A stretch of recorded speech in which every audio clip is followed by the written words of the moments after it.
I want to tell you about an essential vitamin you've probably never heard of. If you're a parent or plan to be one, it might be more important to your child's growth than all other vitamins combined, and only you, a parent, can provide it. I call it vitamin N, the word no.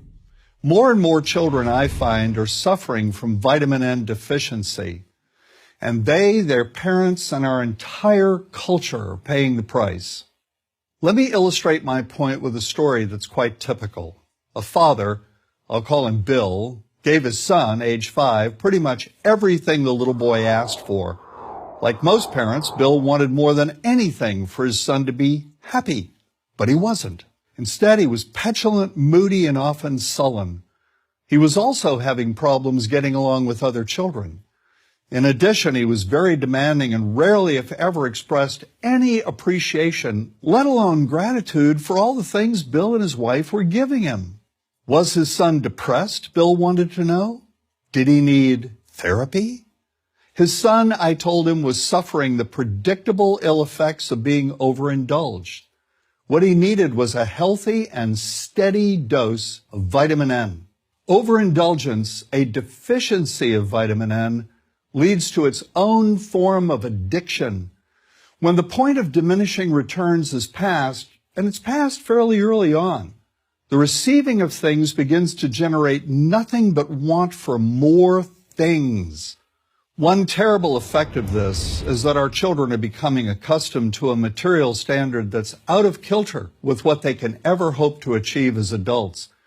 Consider also that many, if not most, children attain this level of affluence not by working, sacrificing, or doing their best, but by whining, demanding, and manipulating. So in the process of inflating their material expectations, we also teach children that something can be had for next to nothing. Not only is that a falsehood, it's also one of the most dangerous, destructive attitudes a person can acquire. This may go a long way toward explaining why the mental health of children in the 1950s, when kids got a lot less, was significantly better than the mental health of today's kids.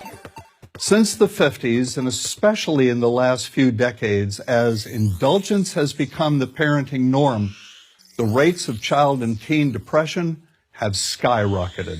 Children who grow up believing in the something-for-nothing fairy tale are likely to become emotionally stunted, self-centered adults.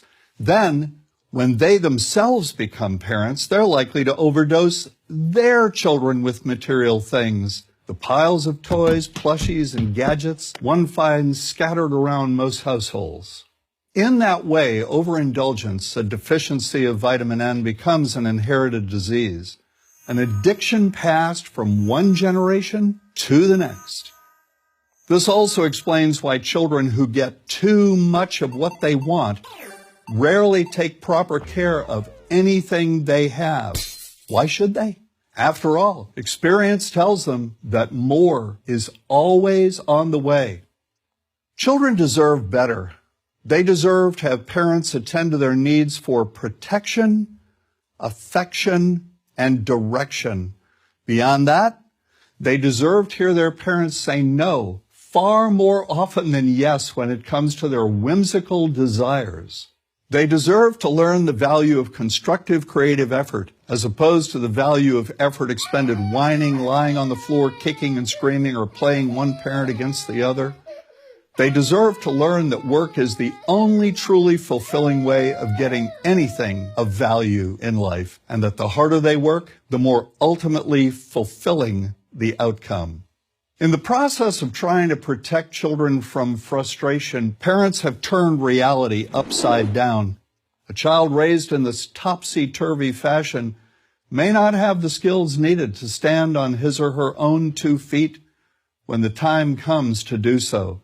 Here's a simple rule.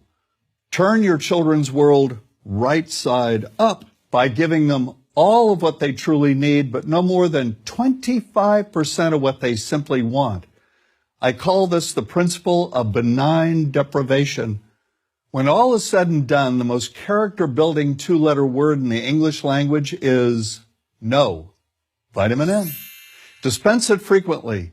You'll be happier in the long run, and so will your child. I'm John Rosemond, author and family psychologist for Prager University.